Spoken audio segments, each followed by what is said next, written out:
Nobody expects the Spanish Inquisition. The words are half a joke today, echoed in sketches and laughter. But once, they were not comedy. Once, they were truth. For when the Inquisition came, it came without warning, without mercy, and without escape. Imagine, traveler, that it is late at night in Toledo or Seville or Granada. You are sitting in your home, the candles burning low, when there is a knock at the door. It is not soldiers, it is not thieves, it is the Holy Office. 3 men in robes step across your threshold, their faces shadowed, their authority absolute. They carry no smiles, only papers, and on those papers, your name. You do not know who accused you. It could be a neighbor, a rival, even a member of your own family. Perhaps you spoke carelessly, perhaps you skipped a prayer, perhaps you simply looked away at the wrong time. It does not matter. The Inquisition does not need proof. It needs only suspicion. You are taken into a cold chamber. The walls are bare stone. A single table, a crucifix, a book of scripture. They sit you down and the questions begin. Not questions of fact, but of faith. Do you believe? Have you sinned in thought, in word, in silence? Do not lie. They already know, or say they do. And as the questions sharpen, you realize the truth. There is no answer that can save you. This is the heart of the Inquisition. Not justice, not law, but fear turned into a weapon. Here, the holy becomes terrifying. Faith is twisted into control. And the tribunal, cloaked in the language of salvation, becomes a machine that consumes trust, community, and life itself. The candle flickers. The questions grow sharper, and you hear the words echo again, but not with laughter. Nobody expects the Spanish Inquisition, because when it arrives, it is already too late. The power of the Inquisition did not lie in armies or fortresses. It lay in whispers. A careless comment, a suspicious glance, a neighbor's jealousy. These were the seeds that could destroy a life. Anyone could denounce anyone. Husband against wife, rival against rival, friend against friend. The accuser's name was kept secret, hidden in the tribunal's records. You would never know who betrayed you, only that the Holy Office had come. This secrecy was deliberate. It made trust impossible. Communities dissolved into suspicion, families into silence. The safest word was no word at all. Once accused, you entered the shadow world of the tribunal. Interrogations began slowly. Questions were framed as concern for your soul. Did you pray correctly? Did you keep the holy days? Did you light candles on Friday evenings as Jews once did? Did you wash in ways that seemed too Muslim? Every detail of daily life became evidence. Confession was the goal, for confession was salvation in the eyes of the church. But confession did not mean freedom. It meant guilt admitted, punishment accepted, property confiscated. Torture was used not to uncover truth, but to break resistance. A man could be stretched until his joints cracked, water forced down his throat until he drowned in air, iron pressing into his flesh until his silence screamed. Few withstood it. Records were kept with meticulous care. The tribunal's archives grew heavy with names, accusations, verdicts. Each case a life, a family, a story reduced to ink on parchment. And yet the accused had no lawyer, no defense. Their only advocate was their own endurance, and even that could be twisted into guilt. The reach of the Inquisition was absolute. It answered to no local authority, no town council, no noble family. It answered only to the crown and the church. Its prisons were feared, its trials final. Once you entered its walls, you belonged not to yourself, but to the machinery of faith and suspicion. Imagine walking the streets of Seville or Zaragoza in those days. You greet a neighbor, but you do not know if they have whispered your name. You kneel in prayer, but wonder if someone is watching the way your lips move. Every gesture, every silence, every habit is a risk. The Inquisition is everywhere. Because suspicion is everywhere. And that is its darkest genius. It did not need to prove guilt. It only needed to create fear so deep that people destroyed themselves before the tribunal ever arrived. Step now into the chamber where the light is dim and the air smells of iron and sweat. This is not a courtroom. This is not a place of debate or reason. This is the theater of pain, where the Inquisition claimed to seek truth, but in reality sought submission. Torture was never officially about punishment. It was, they said, a tool to encourage confession, a path to the salvation of the soul. But salvation through agony is still agony, and the tools of the Inquisition were crafted to break both body and will. The most feared was the rack. The prisoner was bound by wrists and ankles, ropes wound tight. With each turn of the wheel, the limbs stretched further, joints tearing, muscles splitting. Some confessed quickly. Others resisted until their bodies gave way, permanently crippled if they survived. Another was the strappado. The victim's hands were tied behind the back, the rope attached to a pulley above. Then, lifted high, the body was dropped suddenly, wrenching shoulders from their sockets. The silence of the chamber was often broken by the sound of tearing flesh and bone. Water, too, became a weapon. What we would call waterboarding today was already practiced. Cloth stuffed into the mouth, water poured until the victim choked, suffocating without drowning. To breathe was agony, to resist was impossible. There were subtler devices as well. The garrote, a chair fitted with a tightening band or iron collar, used to strangle the condemned slowly. Or the heretic's fork, a metal rod with two sharp prongs strapped between the chin and chest, forcing the victim to remain rigid, unable to look down, unable to sleep. Were all these tools used constantly? Historians debate. Some argue that fear itself was often enough, that the sight of the chamber, the whispered tales of its horrors, made confessions spill faster than any wheel or rope. The Inquisition knew that the threat of torture could be as powerful as torture itself. And yet, there is no doubt that many bodies were broken in these rooms. Not for truth, for truth can be twisted from silence or from screams, but for control. For the spectacle of fear. Imagine yourself here, bound in shadow, your words demanded, your cries ignored. The tribunal assures you this is for your soul, that pain is the path to purity. But what purity is born of screams? What faith is proven by bones that no longer fit together? The tools of fear remind us, when power disguises cruelty as righteousness, there is no mercy in the chamber, only obedience wrenched from flesh. When the Inquisition knocked at the door, no one was truly safe. Yet there were those who lived always in its shadow, marked from the moment of their birth. These were the people whom Spain's new crown feared most, the ones who stood at the borders of faith. First were the Jews. For centuries, Jewish communities had flourished in Spain. They built synagogues, traded in markets, studied scripture under the same skies as Christians and Muslims. But with the Reconquista complete, suspicion fell heavy upon them. Many were forced to convert, becoming conversos. Yet conversion was never enough. If they lit candles on a Friday night, if they avoided pork, if they whispered prayers in Hebrew, these were seen as signs of false faith. To the tribunal, they were not neighbors, but heretics, traitors of the soul. Next were the Muslims. After the fall of Granada in 1492, Muslims too were ordered to convert or leave. Those who stayed became Moriscos, outwardly Christian, but always watched. Did they still wash before prayer as Muslims do? Did they still speak Arabic at home? Even their silence became evidence. Whole villages lived under the weight of suspicion, every act measured against the shadow of Islam.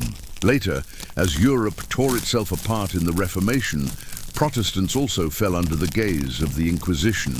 To speak against the Pope, to read forbidden texts, to worship outside the church, these were crimes of thought, invisible heresies that left no physical mark. The Inquisition hunted them with as much zeal as it had hunted Jews and Muslims before. And then came the witches. Women accused of spells, of whispers to the devil, of powers that defied the church. Some were midwives whose knowledge of herbs was seen as dangerous. Others were simply women who lived alone or spoke too boldly. Though witch trials raged more fiercely in Northern Europe, the Inquisition played its part in Spain too, casting suspicion on the margins of society.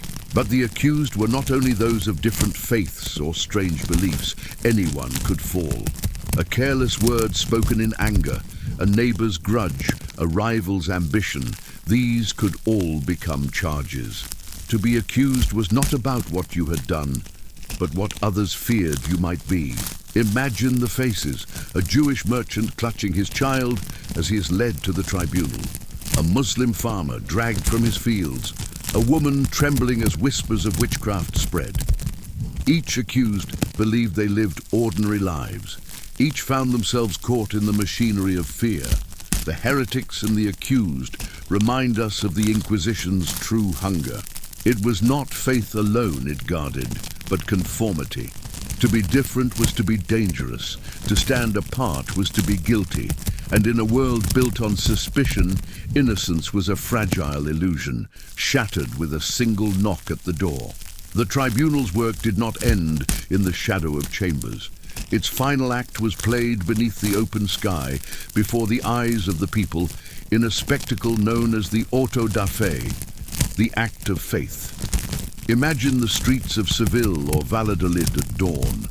Bells toll, banners hang from balconies, crowds press together in silence and anticipation. Soldiers march, priests chant, and at the heart of the procession walk the condemned. Some wear coarse tunics painted with flames, others hoods marked with symbols of their supposed crimes: crosses, demons, serpents. These garments were called sanbenitos, public signs of shame that clung to a person even in memory, for families could be marked by them for generations. The condemned are led into a great square where a platform has been built. There, before nobles, bishops, and the crowd, sentences are read aloud. Some are absolved after public penance, heads bowed in relief. Others are flogged, imprisoned, or sent away to toil in galleys. But for the most feared heretics, the punishment is death by fire. The executions do not happen quietly. They are woven into ritual. Hymns are sung, prayers shouted, sermons thundered. The burning of bodies becomes the burning away of sin, or so the tribunal declares.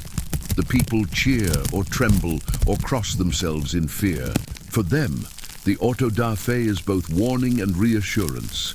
Warning that heresy leads to flames, reassurance that the church still holds power over every soul. Kings and queens attended these spectacles, their presence lending majesty to cruelty. Chroniclers recorded how nobles treated them as festivals, mingling politics and pageantry with the cries of the condemned. Yet beneath the ritual was terror. The condemned died slowly, fire climbing up their bodies, smoke filling their lungs before flames silenced their screams. Some whispered prayers to the end. Some cursed. Some stayed silent, their last defiance swallowed by the crackling of wood. And all the while the crowd watched. Neighbors, strangers, children, all witnesses, all participants. For the auto da fe was not only about punishment, it was about control. By burning one, the Inquisition bound thousands in fear. Stand now in the square, traveler, and feel the heat on your face. Hear the murmurs around you, relief that it is not your name, fear that it might be tomorrow. This is the true meaning of the act of faith. Not devotion, but domination.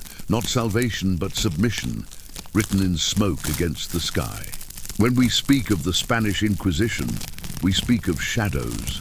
Some cast by the flames of truth, others stretched by centuries of rumor, propaganda, and legend.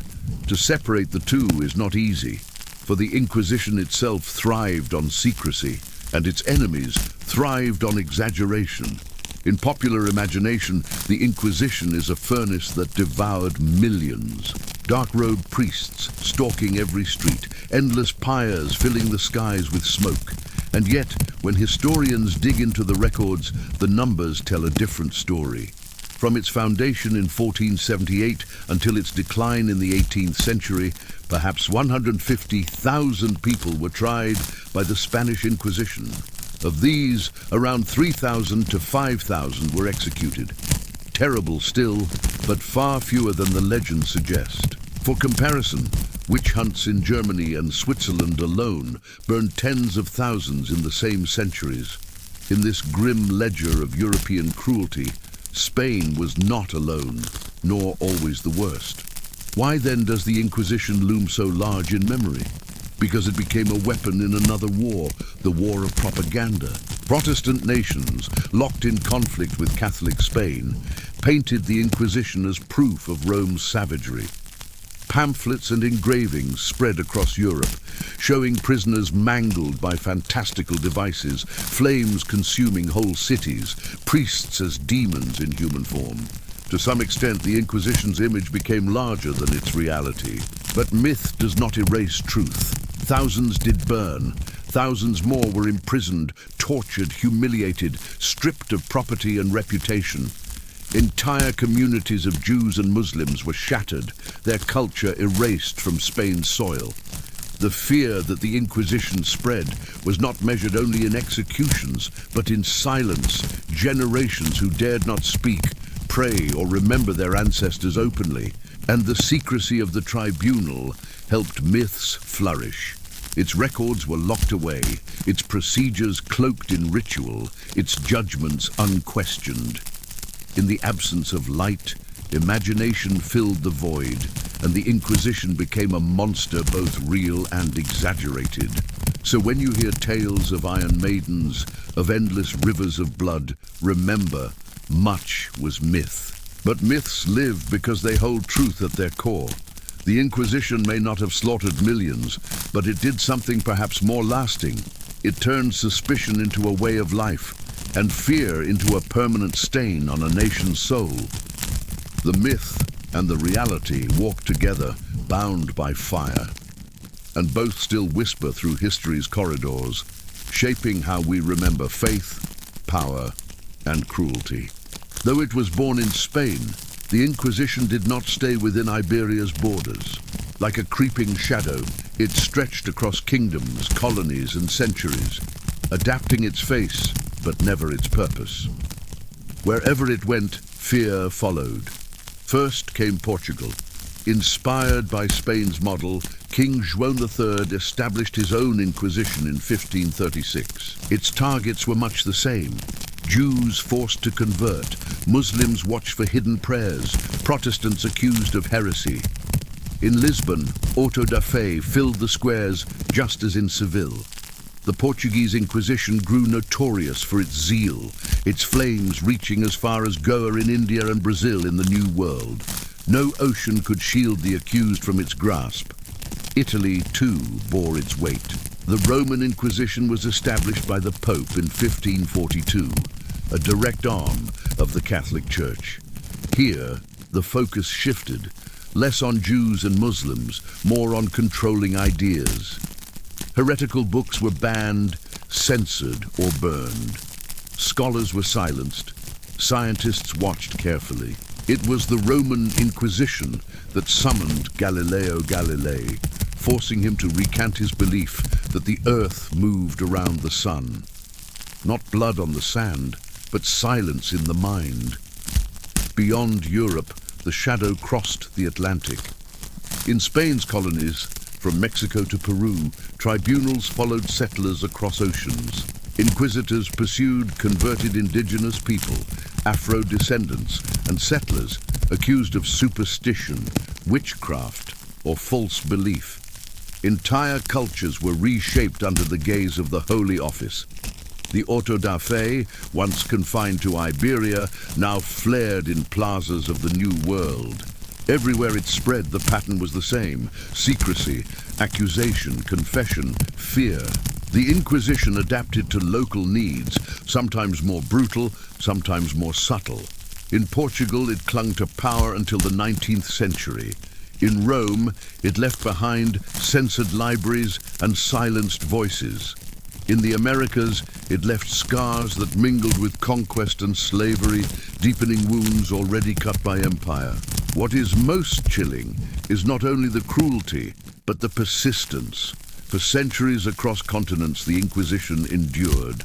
Kings rose and fell, wars raged and ended, but the machinery of suspicion continued to grind, fueled by the belief that purity of faith must be enforced at any cost. Stand now in Lisbon, or Rome, or Mexico City. Beneath the plazas and cathedrals, the echoes remain. The Inquisition was not a single flame. It was a wildfire, leaping from land to land, leaving embers that smoldered long after the last tribunal closed its doors.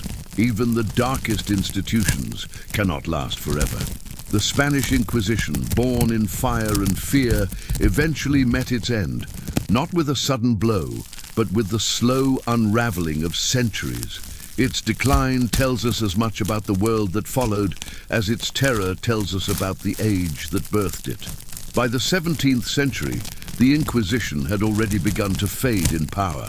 The great purges of Jews and Muslims were largely complete, and Spain itself was crumbling.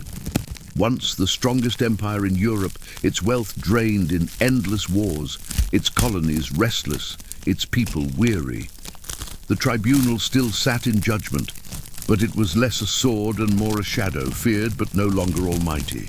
Then came the Enlightenment. Across Europe, new voices rose, philosophers who spoke of reason, tolerance, and the rights of man. The idea that faith could be policed by fire and chains began to seem barbaric, even to kings. Spain, slow to change, resisted this tide. But ideas, like water, find their way into every crack. By the 18th century, the Inquisition was more a symbol of backwardness than of strength. Even so, it lingered. Trials continued.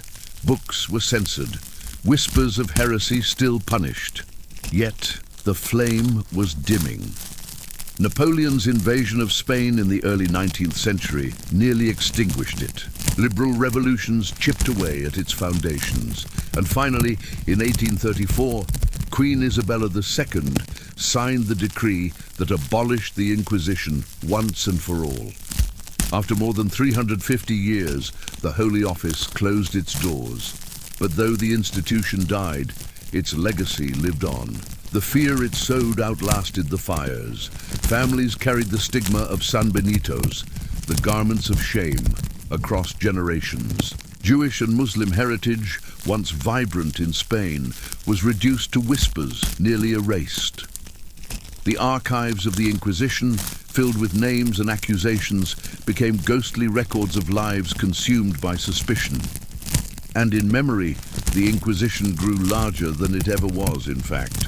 Protestants remembered it as proof of Catholic cruelty. Writers and artists painted it as the very image of tyranny. Even today, the phrase Spanish Inquisition conjures not statistics but dread, a shorthand for persecution in the name of purity. Its decline was the victory of reason over fear, of tolerance over suspicion. Yet its shadow still lingers.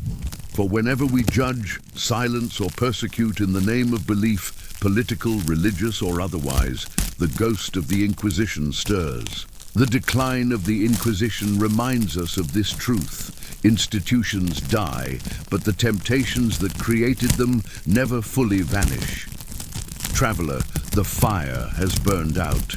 The tribunals have closed, the judges are dust, the prisons stand empty. And yet, when you walk through Spain today, past cathedrals that once echoed with sermons of fear, you can still feel the silence. It is not the silence of peace, but the silence left behind when suspicion has lived too long in a people's bones. The Spanish Inquisition was never only about faith. It was about power disguised as piety, control dressed in robes of salvation. Its flames consumed bodies, but more lastingly, it consumed trust. Neighbors turned against neighbors, words became weapons, silence became survival. That is the true legacy, not just the deaths, but the suspicion that lingered like smoke long after the fires were gone. And yet, myths cling tighter than facts. When we hear the name today, we think of endless dungeons, twisted devices, a reign of terror without end. The truth is smaller, but in some ways darker, because it shows how ordinary people, through fear and belief, built and sustained a machine of cruelty. Nobody expected the Spanish Inquisition, because nobody ever expects themselves to become part of such a thing. Stand in that silence, traveler, and reflect. The past is not gone, it is a mirror. Whenever we persecute in the name of purity, whenever we silence voices because they do not echo our own, whenever power disguises cruelty as righteousness, the ghost of the Inquisition rises again. The candles are out, the robes are folded, the doors are shut. But the question remains, do we truly live free of its shadow, or do we only wear new sanbenitos, invisible but no less heavy? Thank you, traveler, for walking with me through this dark chapter of history. Tell me in the comments, where are you listening from tonight, and what time is it for you? And tell me too, when you hear the words, nobody expects the Spanish Inquisition, do you hear a joke, or do you hear the echo of fire and fear? Until another midnight, rest well beneath the quiet sky.